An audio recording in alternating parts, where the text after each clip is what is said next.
Guys, basahin ko ang comment ni Congressman Erici kay Pangulong Marcos.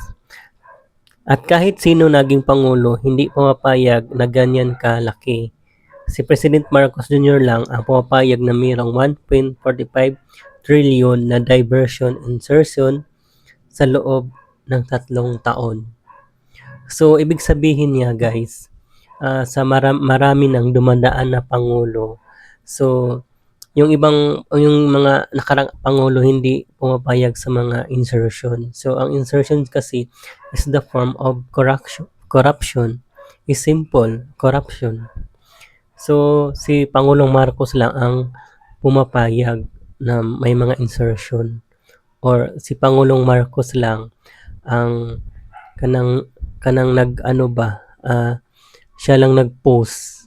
Mag-post siya na okay ra ang insertion. Kay naaman gud diha ang corruption. So, ang insertion man gud wala siya proper plan for project.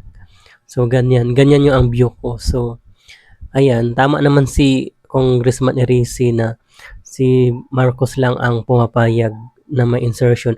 Dapat doon pa lang ibibito na niya or hindi na niya palulusutin sa kanya pa lang. So, sa kanya talaga ang lahat na may kasalanan. So, siya talaga yung last touch. So, sa kanya talaga lahat. O paano yan? Si Congressman Erici na ang nagsasabi.